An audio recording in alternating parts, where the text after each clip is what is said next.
യിരെമ്യാവ് 26-ാം അധ്യായം 1 മുതലുള്ള വാക്യങ്ങൾ.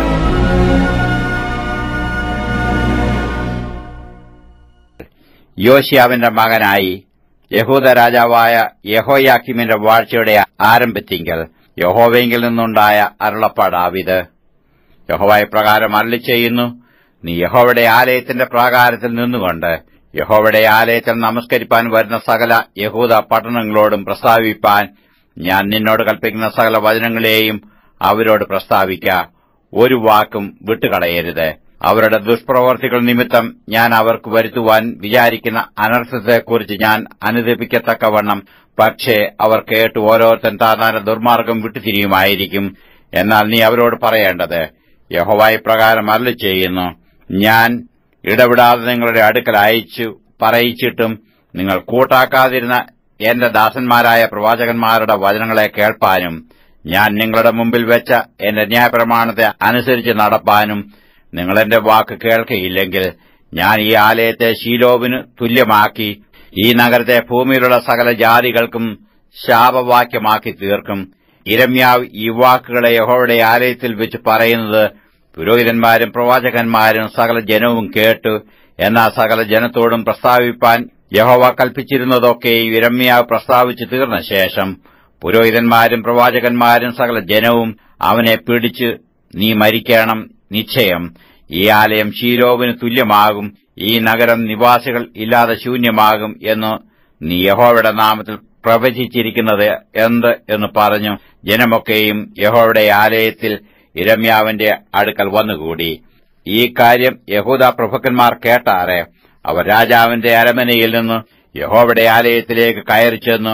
യഹോവയുടെ ആലയത്തിന്റെ പുതിയ പടിവാതിലിന്റെ പ്രവേശനത്തിങ്കൽ ഇരുന്ന് പുരോഹിതന്മാരും പ്രവാചകന്മാരും പ്രഭുക്കന്മാരോടും സകല ജനത്തോടും, ഈ മനുഷ്യൻ മരണയോഗ്യൻ, അവൻ ഈ നഗരത്തിന് വിരോധമായി പ്രവചിച്ചിരിക്കുന്നത് നിങ്ങൾ സ്വന്തം ചെവികൊണ്ട് കേട്ടുവല്ലോ എന്ന് പറഞ്ഞു. അതിന് യിരെമ്യാവ് സകല പ്രഭുക്കന്മാരോടും സർവ്വജനത്തോടും പറഞ്ഞത്: നിങ്ങൾ കേട്ടിരിക്കുന്ന വാക്കുകളൊക്കെയും ഈ ആലയത്തിനും ഈ നഗരത്തിനും വിരോധമായി പ്രവചിപ്പാൻ യഹോവ എന്നെ അയച്ചിരിക്കുന്നു. ആകയാൽ നിങ്ങൾ നിങ്ങളുടെ നടപ്പും പ്രവൃത്തികളും നന്നാക്കി നിങ്ങളുടെ ദൈവമായ യഹോവയുടെ വാക്ക് കേട്ടനുസരിപ്പീൻ. എന്നാൽ യഹോവ നിങ്ങൾക്ക് വിരോധമായി അരുളി ചെയ്തിരിക്കുന്ന അനർത്ഥത്തെക്കുറിച്ച് അനുദപിക്കും. ഞാനോ ഇതാ നിങ്ങളുടെ കൈയിലിരിക്കുന്നു. നിങ്ങൾക്ക് ഇഷ്ടവും ന്യായവുമായി തോന്നുന്നതുപോലെ എന്നോട് ചെയ്തുകൊള്ളുവേൻ. എങ്കിലും നിങ്ങൾ എന്നെ കൊന്നുകളഞ്ഞാൽ നിങ്ങൾ കുറ്റമില്ലാത്ത രക്തം നിങ്ങളുടെ മേലും ഈ നഗരത്തിന്മേലും അതിലെ നിവാസികളുടെ മേലും വരുത്തും എന്ന് അറിഞ്ഞുകൊള്ളുവേൻ.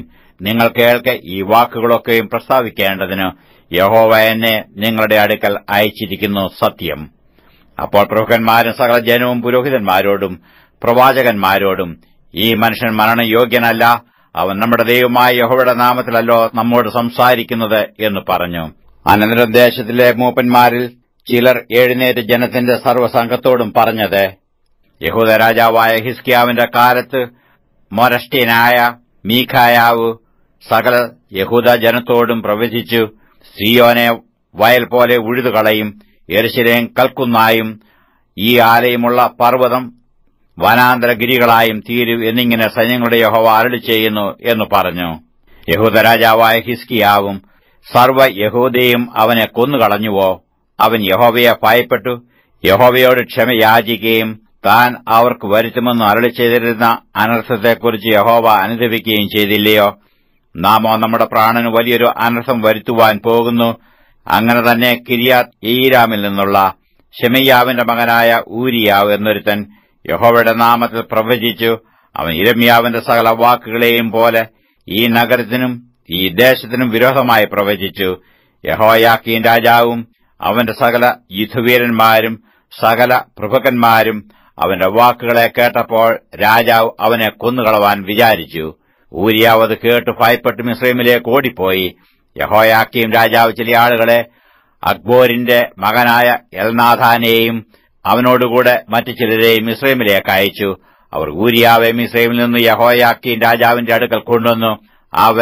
അവനെ വാൾ കൊണ്ട് കൊന്നു. അവന്റെ ശവത്തെ സാമാന്യ ജനത്തിന്റെ ശ്മശാനത്തിൽ ഇട്ടുകളഞ്ഞു. എന്നാൽ യിരെമ്യാവെ ജനത്തിന്റെ കയ്യിൽ ഏൽപ്പിച്ചു കൊല്ലാതിരിക്കേണ്ടതിന് ശാഫാന്റെ മകനായ അഹീക്കാം അവന് പിന്തുണയായിരുന്നു.